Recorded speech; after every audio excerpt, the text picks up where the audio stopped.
Baik Ibu, Assalamualaikum warahmatullahi wabarakatuh. Waalaikumsalam warahmatullahi wabarakatuh. Hmm, dengan Ibu siapa Ibu? Dengan Ibu Kastandari di Bangka. Baik Ibu, di sini saya ingin menanyakan tentang asal-usul panting Ibu. Yang di sini, di mana pertanyaan yang pertama, dapatkah Anda menceritakan salah satu cerita rakyat yang dianggap paling penting atau paling sering diceritakan di komunitas ini? Mengapa cerita tersebut begitu menarik? Bisa dijelaskan? Baik, cerita yang paling penting adalah kisah tentang Krio Panting, seorang tokoh pejuang lokal yang sangat dihormati masyarakat Tanah Pering atau sekarang Desa Payung. Ia dikenal sebagai pemimpin yang arif, berani, dan membela rakyat dari penindasan kolonial Belanda. Cerita ini menonjol karena merepresentasikan semangat perlawanan, keadilan, dan keteladanan.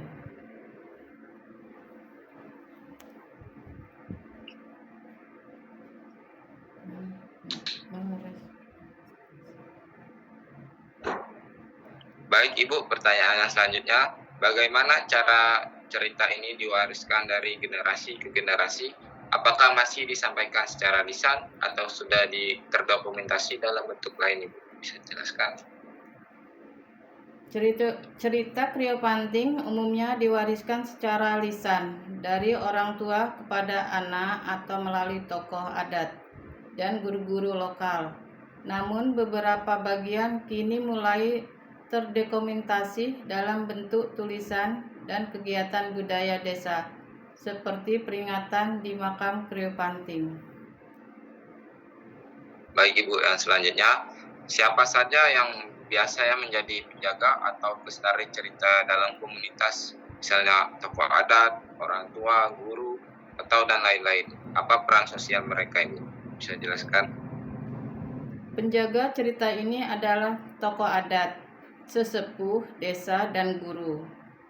Mereka berperan penting dalam menjaga nilai-nilai budaya lokal dan menanamkan semangat perjuangan serta identitas lokal kepada generasi muda melalui cerita dan tradisi.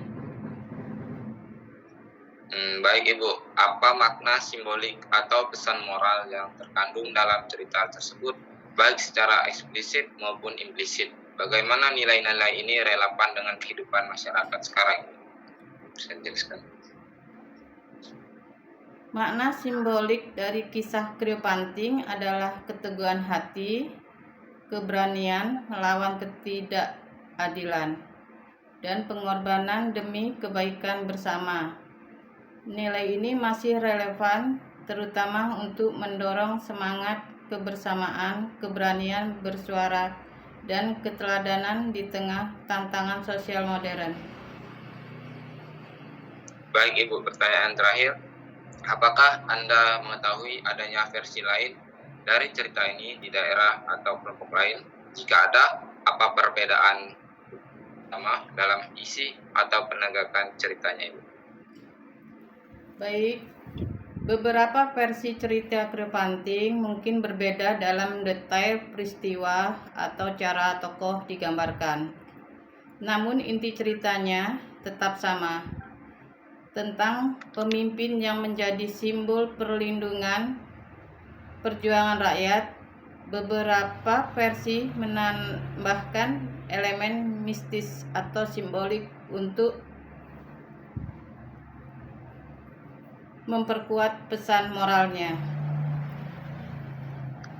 Baik Ibu, pertanyaan yang selanjutnya, apakah cerita ini terkait dengan tempat geografis tertentu seperti gunung, sungai, pohon, atau situs bersejarah? Bagaimana tempat tersebut dimaknai dalam konteks cerita dan kehidupan lokal Ibu? Bisa dijelaskan Ibu? Baik.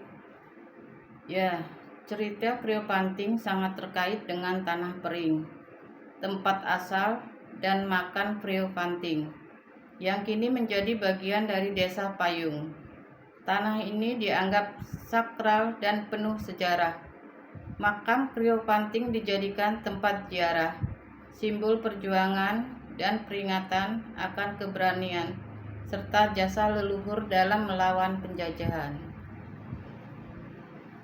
Bagi Ibu, yang pertanyaan kedua, sejauh mana cerita ini mengalami perubahan isi, makna, atau fungsional sosial akibat perkembangan zaman, media digital, atau kebijakan pemerintah Ibu? Baik, cerita ini mengalami beberapa penggeseran dalam bentuk penyampaian dari lisan ke media digital atau dokumentasi tertulis. Namun makna utamanya tetap bertahan, yakni tentang keteladanan, perjuangan, dan perlindungan terhadap rakyat. Fungsi sosialnya kini lebih ke arah pendidikan nilai lokal dan penguatan identitas budaya masyarakat Payung. Baik Ibu, pertanyaan yang ketiga, bagaimana generasi muda di daerah ini menyikapi cerita rakyat tersebut? Apakah mereka masih tertarik atau justru melupakannya? Mengapa demikian Ibu, bisa jelaskan?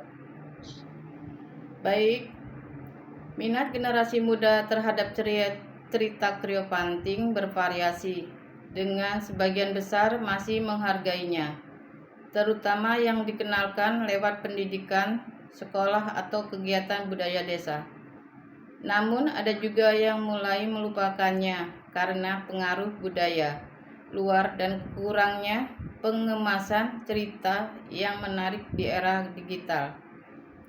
Upaya pelestarian melalui media kreatif sedang digalakkan. Bagi Ibu, pertanyaan keempat, menurut Anda, apa urgensi atau manfaat mempertahankan cerita rakyat seperti dalam konteks modernisasi dan globalisasi saat ini, Bu? Bisa jelaskan?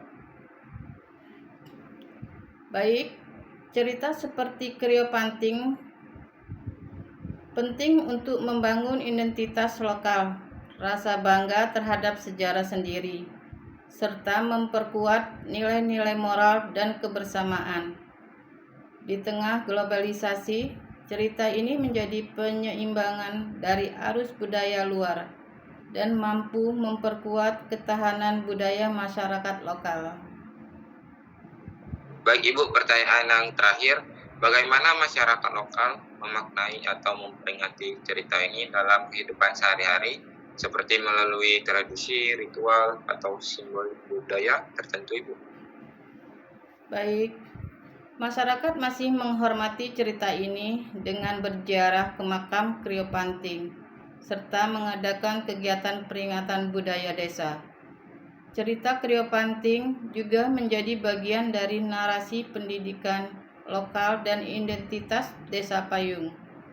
Nama Payung sendiri diambil dari makna Kriyopanting sebagai pelindung rakyat, sebuah simbol yang hidup dalam keseharian.